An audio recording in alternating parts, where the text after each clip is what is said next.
Welcome back to another deeply fascinating knowledge session with Lieutenant General Hasnain, who is also known as a thinking warrior. Today, General Hasnain talks about the Battle of Haji Pir, which he feels is one of the very important battles of the Indian Army from tactical and leadership angle. Now one para SF, a special force. Yes. He took off from there. He took off from the base, and climbed up. And we shall also discuss Sri Lankan campaign. The LTT was a very vicious. Is a very vicious. It is still very much in existence. I'm aware. A very vicious terrorist organization. Hi, this is Ruchi Singh and you're watching Ruchi Singh Talks, together creating an inspired life through motivational videos, transformational interview of military personnel, thought leaders and experts. Before we get started, make sure you subscribe and click on the notification bell so that you get notified whenever there are new videos. So let's jump into it. So what, according to you, is the best or the most challenging military operation undertaken by the Indian Armed Forces? From 1947 now, it is 72 years. Yes. Lots of operations in 47, 48. Lots of operations in 1962, 65, 71. Lots of counterinsurgency operations in Kashmir. UN operations, lots of them. I think some of the great operations conducted in Sierra Leone by the Indian Army, which I think hardly anyone in India knows, but we'll talk about it someday. But I think the best known operation, of which people don't know enough perhaps, is the Battle of Haji Pir, 1965. 26th August, 27th August is the date of commencement around that time. Continued for the better part of 3 to 4 days. What is the Battle of Haji Pir? In 1965, President Ayub Khan of Pakistan, who was also a general, if you remember, decided that before the Indian Army gets restructured after its defeat against the Chinese in 1962, before India gets its act together on putting up a completely new army, it is best to get India into battle and defeat it, embarrass it, and perhaps by virtue of that get hold of Kashmir. So they started with what Pakistan always starts, an attempt to get the people instigated. So in 65, it started with an operation called Operation Gibraltar. Operation Gibraltar was all about pushing in a force of people from Pakistan occupied Kashmir, many of them who were soldiers themselves, many of them who were civilians, who were trained, local people who could speak the language, go in, mix with the population of Kashmiris. And the ultimate aim was to reach Srinagar, get hold of the radio station, take over the administration and announce to the world that Pakistan has taken over Kashmir. That was the broad plan. Okay. And in the course of that, if simultaneously the Pakistan army would build up on the line of control and conduct its operations on the line of control for physically capturing Kashmir. These are the broad, I mean, in understanding it in a slightly non-military way, that was what the plan was. Now, Pakistan had been doing things right from April of 1965. They were conducting operations in Kutch in Gujarat, where operations were conducted, and we came to an agreement by about June. But by August, we found that once again Pakistan Army was instigating things in Kashmir, obviously as a part of the overall plan of Gibraltar. To offset this whole thing, this area of Haji Pir, and I think we should be able to pull out a map and probably put it up for your viewers to watch. Haji Pir is a very important area. This is a bulge. On one side is Uri. North is the Uri bulge, which is jutting out towards Muzaffarabad. And down south is the Punch bulge, which is jutting out towards a place called Rawalakot. Okay. In between these two bulges, there's a bulge which is coming towards India. Obviously, when you have two bulges going out towards Pakistan, there will be a bulge coming out into India, into Indian territory, or so-called Pakistani territory at that time. It is all Indian territory. It's always been Indian. So that bulge is known as the Haji Pir bulge. And in the middle of that bulge is a pass. A road goes over that pass. That is the Haji Pir Pass. If you have to connect Uri to Punch, then you have to go through that pass. The only thing is that Haji Pir was in the hands of Pakistan. So it's still in the hands of Pakistan. So we cannot go from Uri to Punch. Otherwise, we could have gone the distance of 35-40 kilometers in a matter of an hour and a half. Today, it takes us 1.5 to 2 days to go from Uri to Punch, having to come back all the way to Jammu, or maybe come back via the new Mughal route to Rajouri and then go. So our whole intention was, this bulge was being used by Pakistan to push in a lot of these infiltrators, and as a part of Operation Gibraltar. And this operation was carried out by one of the very famous brigades of the Indian Army called 68 Infantry Brigade, commanded by a very famous personality called then Brigadier Zorawar Bakshi. Yes. Later on, Lieutenant General Zorawar Bakshi got a Mahavir Chakra for this operation also. He was the brigade commander, and this whole operation was the Indian Army's and Western Command's very, very important operation. And it was carried out by 68 Brigade as a part of my division, which I commanded later on in Baramulla. And what they did was that the whole idea was, when you are going to take over a pass will always have two shoulders, two sides. Two shoulders will be there, and there'll be something to go through the middle. That's the pass, right? So from a layman angle, the attempt was to try and get in from both sides, right? It was a very heavily defended area, and we had these units which had been earmarked for it. But while the operation was going on and while the approach march was going on, we had this fascinating young major at that time, Major Ranjit Dayal, who later on progressed to become Lieutenant General Ranjit Dayal, the Army Commander of Southern Command, later on the Lieutenant Governor of Andaman Nicobar Islands also. Ranjit Dayal was a young major, and he looked at this opportunity, and with his company of the 1st Parachute Regiment, which is now 1 Para SF, a special force. Yes. He took off from there, he took off from the base, Uri, and climbed up, sought the opportunity, and managed with a few men to get onto the right shoulder of Haji Pir Pass, and found that it was relatively lightly held. It was actually the forward elements which were more strongly held. The pass itself was comparatively lightly held, and he managed to go there and occupy that place. Okay. And expanded his foothold and had a number of counterattacks on him, but which he repelled. And it was like a coup de main that they managed to get hold of the pass, and then the rest of the army built up on it. It was a solid operation in which, and a great achievement, because having got hold of Haji Pir, strategically the line of control battle changed.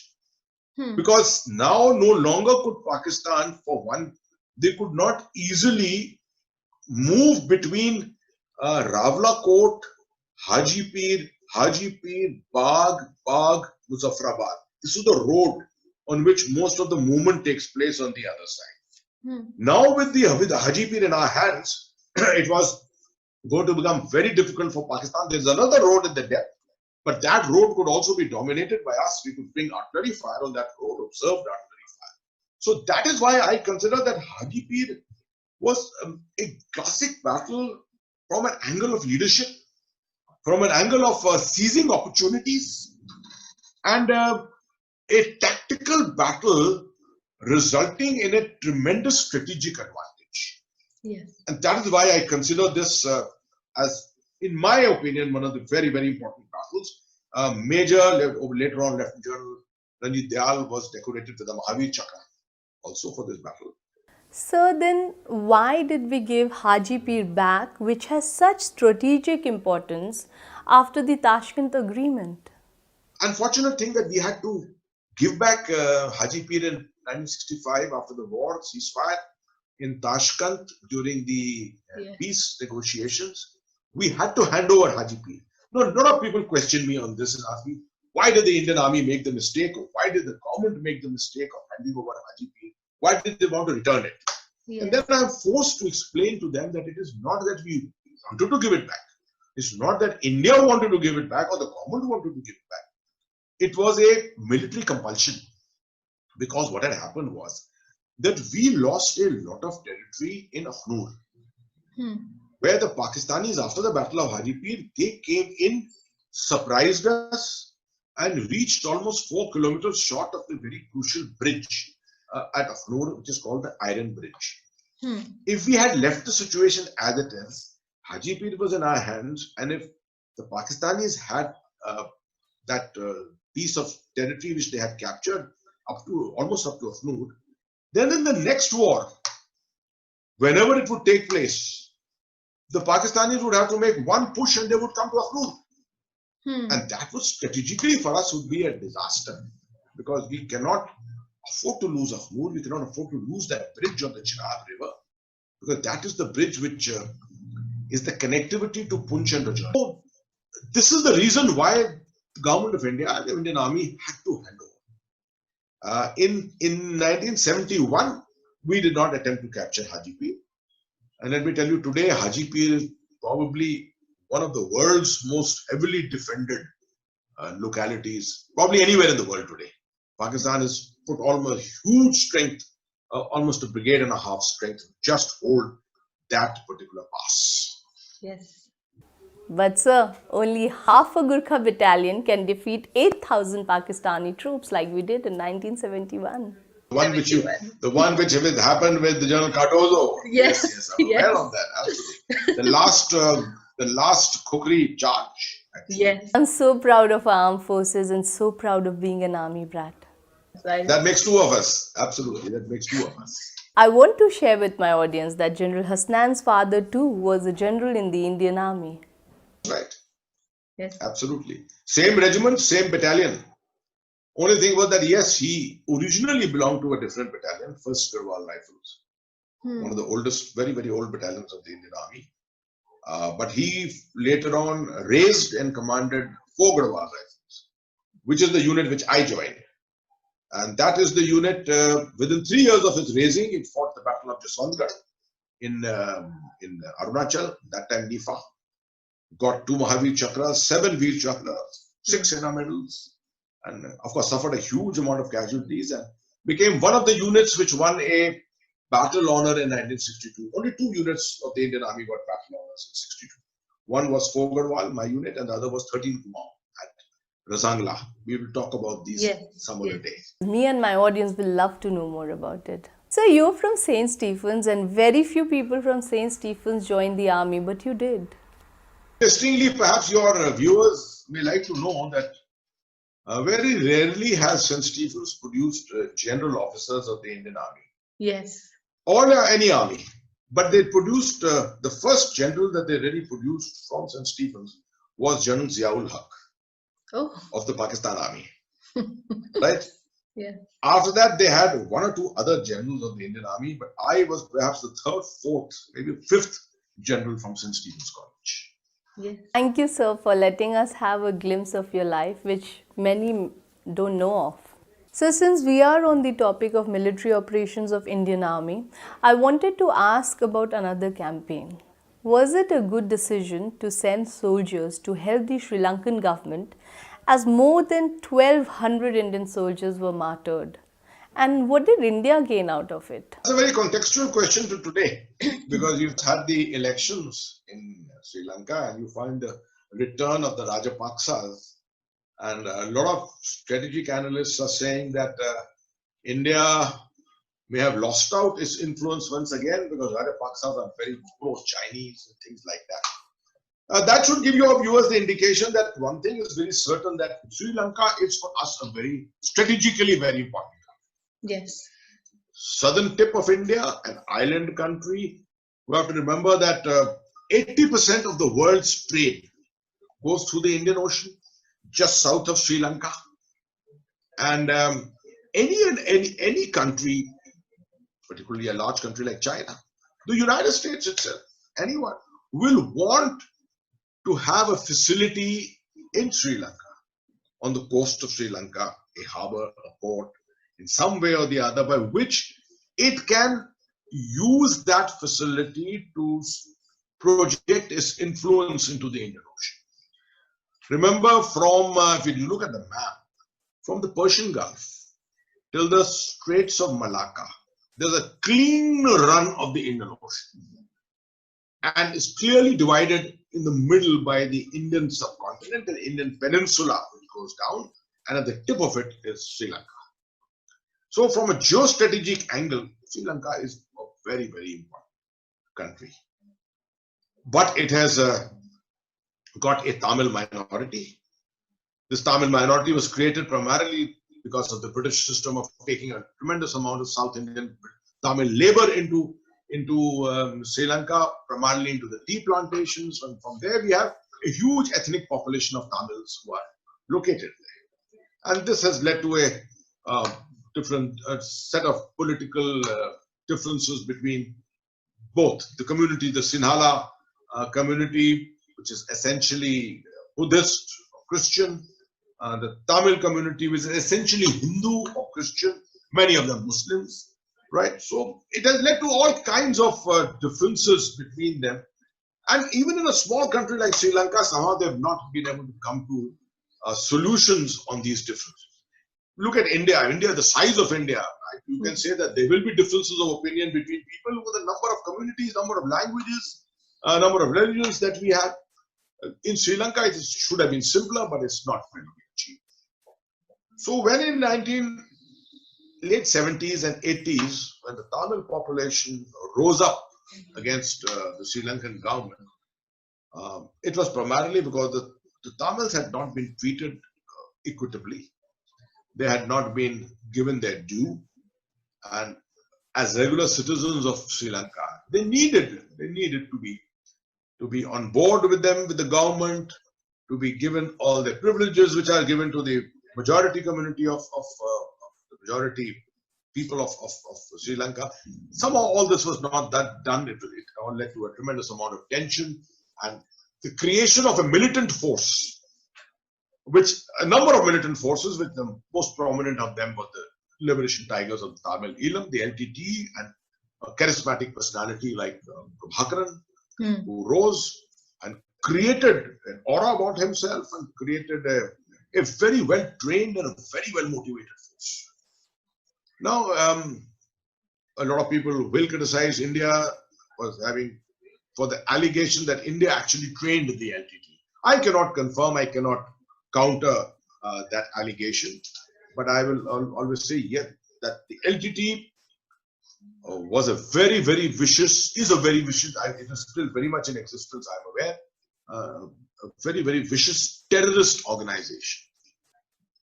India did not want anyone else to come to Sri Lanka, to the aid of Sri Lanka, to assist it in its civil war against the LTT. Because if you allow anyone else to come, obviously in a sensitive area, the influence of that country would enhance. So that is the reason why India chose to go itself. And when this war had gone on for fairly long, in 1987, finally, India managed to broker a peace accord between the Sri Lankan government and the LTT. Somehow we were our experience on handling peace, handling negotiations, etc., was not of a very high order. And therefore, whatever was brokered politically was not stable enough. And we sent in just a peacekeeping force. Essentially, a peacekeeping force does not go heavily armed. It takes its personnel there, does not take every piece of equipment with it. We went primarily that we are not fighting anyone, we are only keeping people apart. Yes. That was the whole idea behind it. But the LTT proved to be a very awkward kind of an organization, and when they realized that the Indian Army was asking them to hand over their weapons, it could possibly lead to a situation where the LTT, if tomorrow something develops against them, they would not be in a position to fight back. So they started resisting the handing over of that. Yes. Now the assessment by the army, by the government of India, by the intelligence agencies at that time was that in 3 to 5 days' time we'll be able to disarm the whole entity. And then once they are disarmed, They will be able to put them into certain cantonments and train them for better citizenship duties, and there would be peace all over Sri Lanka. That was a very idealistic kind of a way of looking at things, because you can't trust militant and terrorist organizations like this. And Sri Lanka and the LTT was a deeply terrorist-oriented organization. So yes, we went wrong in our assessment, we went wrong in our intelligence, we went wrong in our concept of operations. We, after the entity refused to hand over weapons, we started going into forcible disarming, which led to standoffs, and then we went into all-out battle against them. And we lost, as you say, 1,200 soldiers. 1,200 soldiers is a large number for any nation to lose. And that was it hit us. We were there for almost 2.5 years from July of 1987 till 21st of March 1990. At the end of the day, I think what happened was that we weakened the entity a lot. We weakened the entity a lot. We gained a lot of intelligence about the entity, which we shared with the Sri Lankan army. It was a very awkward thing because the entity somehow had a lot of backing from within our own territories in southern India. Yes. So in many cases, we were fighting the LTT, and injured LTT terrorists were being transported from there to the hospitals in Tamil Nadu and being treated there. This is one of the most awkward situations. Yes. Where you are targeting someone and in your own hospital that person is being treated. So yes, it was a misjudgment. See, it was a strategic misjudgment. But I really don't blame anyone for it, because I think it takes a tremendous amount of experience to make nations mature into understanding these kind of things. And that is why I always say that India, the big lesson, takeaway lesson for us should always be that our strategic culture is very weak. Our public is not sufficiently aware and sensitive of strategic issues. Thankfully, a lot of departments have opened up in different universities on defense studies, but you only have academic people who are teaching all that. People who don't have experience who are teaching that. We need a lot of, I think we need a lot of give and take between the academic world of defense studies and the armed forces of India. And that best way that can happen is by the setting up of the National Defense University, which I hope in the near future will be set up. Thank you so much, sir, for sharing your knowledge with us. I hope this college comes in existence very soon. My interview on Indian Army is my tiny initiative to bridge the knowledge gap. Thank you so much, sir. I feel happy sharing your knowledge with the public. Want to know more about our military history? Then you are in luck, as in the next video, General Hasnain will share some books which we can read to know more about our military history. Please like, share and subscribe if you haven't already, and come back for the next video. Till then, meditate, breathe right and smile your way through life. Thank you so much.